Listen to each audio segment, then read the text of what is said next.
Howdy, and welcome to Chapter 15, Part 1. In Chapter 15, we're going to talk about unions and labor relations and their role in organizations. We're going to talk about the goals of management, labor unions, and society, which sometimes don't exactly match. We're going to talk about the laws that affect labor relations, about the union organizing process. We're going to talk about how management and unions negotiate contracts, and after they negotiate them, how do they administer them? And then lastly, some cooperative approaches to labor management relations. So in the United States, most workers act as individuals to select jobs that are acceptable to them, and they negotiate their own pay, benefits, hours, and working conditions. However, at times workers have believed that their needs and interests don't receive enough consideration from management. So one response workers take is to act collectively and to form and join labor unions. Unions are organizations formed for the purpose of representing their members' interests in dealing with employers. So the whole field of labor relations is part of human resource management. It's a specialized field, and it emphasizes the skills that managers and union leaders use to minimize conflict, okay, because we don't want the union going on strike, and we want to make things work as smoothly and efficiently as possible. So three different levels of labor relation decisions. These are things that a labor relations director or manager would be involved in. The first being the overall strategy. So from a organization standpoint, it has to be determined how an organization is going to deal with unions. I mean, if they don't have a union, are they going to be accepting of unions trying to come into their organization? Okay, or are they going to take a union avoidance strategy and try to proactively stop unions from coming in?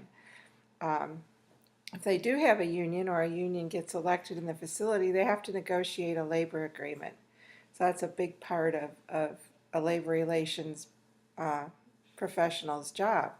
And then after they negotiate, then they have to administer that contract. These are the day-to-day activities where union members and organization managers may have disagreements, and normally when disagreements come up, there's a formal grievance procedure that's used to resolve those issues. So unions are on a national or international level, which means that on a national level, it would be like the United Auto Workers, the United Steel Workers, and that sort of thing. Within that, it could be a craft union or an industrial union. A craft union is where members have a particular skill, such as carpenters or plumbers or electricians.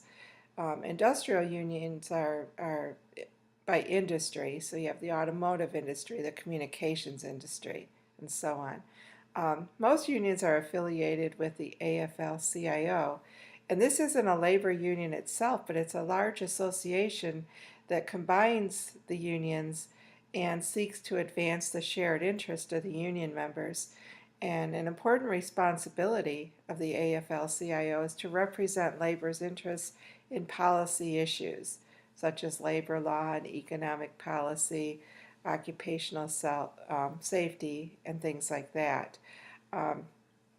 So most national unions consist of local units. So you may have the UAW, is a region covering several states, and then you would have local unions within that region that cover smaller numbers of members. So what they do is they meet and they take votes on things. But however, most of the actual employee or workers' contact is with a union steward. This is an employee elected in an individual facility that represents the employees and makes sure that the contract is being enforced, so that the person that employees would go to with complaints, they would investigate complaints and then go to supervisors and so on. Union membership in the United States peaked around 1950 and reaching over 1/3 of employees. But since then, the share of employees who belongs to unions has fallen. Right now, it's about 11.3% overall, of which 6.7% are private sector. There's a larger percentage in the public sector. And some of the reasons for this, one being a change in the structure of the economy, and the book talks about how we've gone from a manufacturing economy to a service economy, and unions tend to take over, be more effective in a manufacturing type economy. Management's efforts to control costs. Many companies now are looking at cost and trying to be more efficient in order to compete. And union wages and benefits are typically much higher than non-union wages and benefits. So companies will try to remain non-union just as an effort to remain more efficient. HR practices, meaning that companies now are treating employees better, so employees don't have a reason to go out and seek other representation. So if they provide competitive wages and benefits and allow their employees sort of a say in the business or to be part of things and provide them with information, they don't feel the need to go outside and have representation.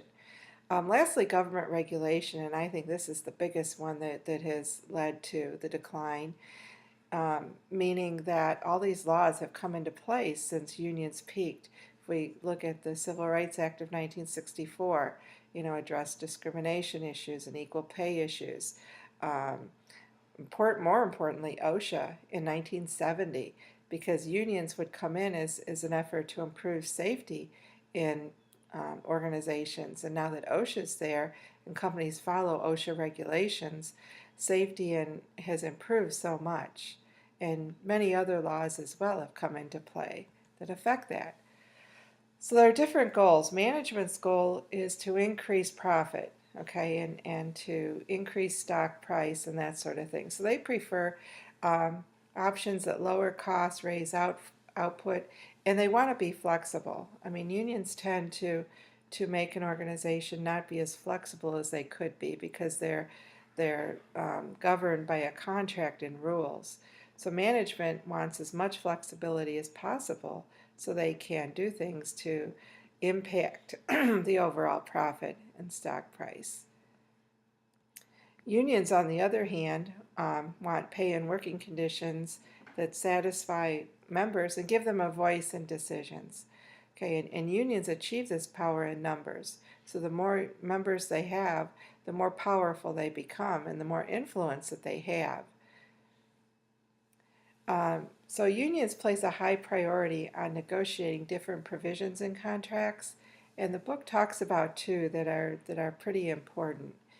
And they are the checkoff provision, and what this means is that it would be actually in the labor agreement that the employer would deduct the union dues from employees' checks and then send that to the union. Okay, and that's very important because then the union doesn't have to get this money from their members on their own. It just comes, as a one lump sum from the employer every month. Another important thing that unions want is security. Okay, and they do this by several things. We have a closed shop, which is illegal now, which means that employers could not hire somebody unless they were already a member of a union. And one of the laws made that illegal. A union shop says that if there's a union contract and new employees are hired, they have to become members of the union within so many days. They have no choice. So society also has goals regarding unions. The main one being that society wants to ensure that workers have a voice in how they're treated by their employers, and they're treated well. So that would be society's overall goals. So you can see how these goals can sometimes be at odds with each other, but there is some intersection or common ground, I think, that companies find. Several laws became effective regarding labor relations. There were a few before 1935, but 1935 was the National Labor Relations Act, which is the main law governing unions. and the National Labor Relations Act, or the NLRA, set up the NLRB, or the National Labor Relations Board, which is the agency of the government that oversees union activities. It looks at unfair labor practices. It certifies union elections, okay, and that sort of thing. So it's a very important function.